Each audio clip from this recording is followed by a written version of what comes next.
His body was found in a Catholic church on the outskirts of Saigon. 3 weeks after the coup he had personally engineered collapsed around him, Colonel Pham Ngoc Thao lay dead, beaten, shot, abandoned inside a building his own faith had consecrated. He had spent his entire adult life working for 2 governments at once. Neither one saved him. The year was 1965. South Vietnam had already burned through 6 governments in 18 months. Every coup reshuffled the same deck of officers, politicians, and American handlers who had been trying and failing to stabilize a country that was bleeding out from the inside. The CIA station in Saigon had its favorites. It had its assets. And for nearly a decade, one of its most valued contacts had been a polished, Catholic, French-educated South Vietnamese Army colonel who always seemed to know what was coming. That colonel was Thao. And what the CIA did not fully understand, what the declassified record still cannot pin down with certainty, was how long he had been working against everything they were trying to build.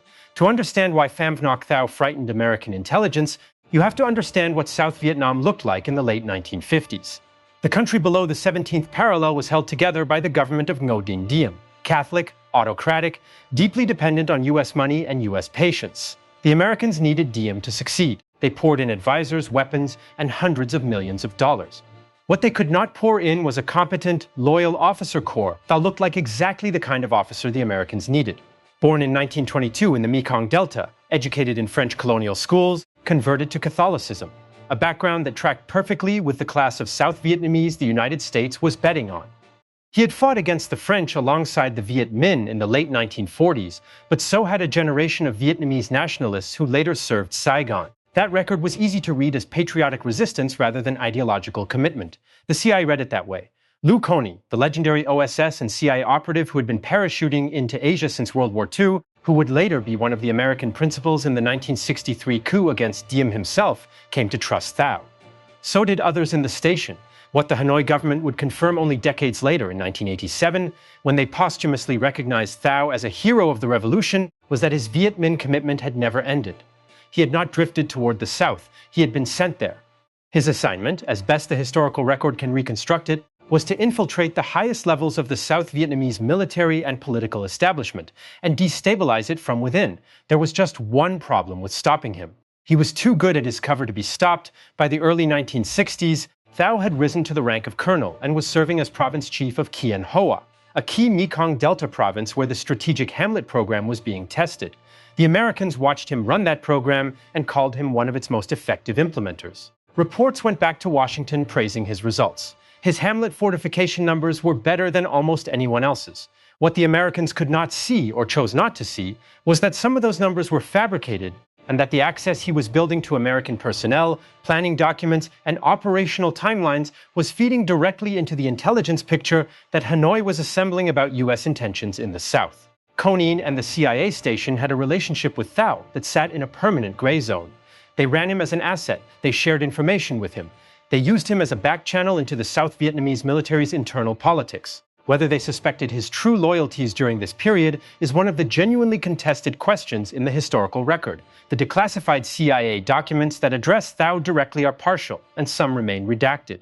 What is documented is that the relationship continued and that Thao continued to rise. Then came November 1963. The coup against Diem had been building for months. The Kennedy administration, frustrated by Diem's crackdowns on Buddhist protesters and his brother Ngo Dinh Ngu's erratic behavior, had sent signals to a group of South Vietnamese generals that Washington would not oppose a change of government. Conein was the American in the room, literally, when the generals made their move on November 1st. He sat in the coup headquarters with a suitcase full of cash and a direct line to the CIA station. Relaying updates to Ambassador Henry Cabot Lodge, Diem and Ngo were captured the next morning. They were shot dead in the back of an armored personnel carrier before noon. What mattered about the 1963 coup for Thao was what came after it. The generals who took power, the Military Revolutionary Council, immediately began fracturing. General Duong Van Minh held nominal authority. General Nguyen Khanh was already maneuvering against him. The political situation that had seemed impossibly unstable under Diem became somehow more unstable. And in that environment, Thao found his opening. What happened in the next 18 months would make every American handler who had ever trusted Pham Ngoc Thao ask the same question. How long had they been looking at the wrong man? In January 1964, Nguyen Khanh seized power from Minh in a bloodless coup. By early 1965, Vietnam had burned through 2 more governments. Thao watched each transition, maintained his access, and positioned himself carefully. He had cultivated relationships with both Catholic military factions and with figures in the civilian political opposition. He was known, he was trusted, he was everywhere.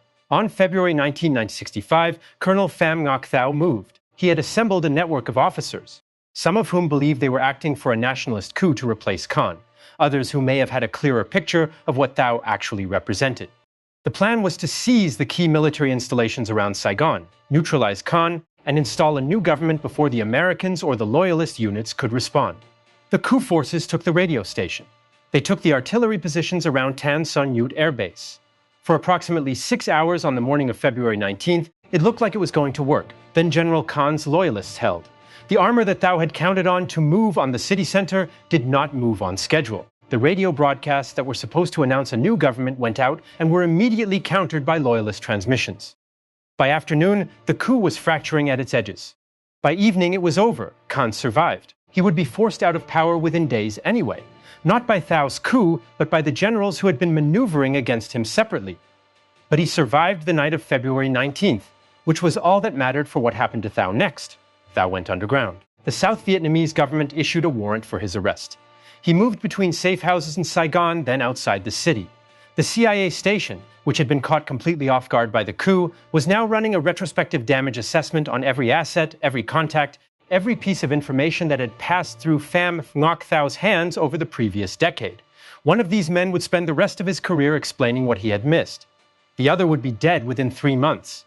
In July 1965, South Vietnamese security forces tracked Thao to a safe house in the Saigon area. He was captured, beaten during interrogation, and killed. The official account stated he died resisting arrest.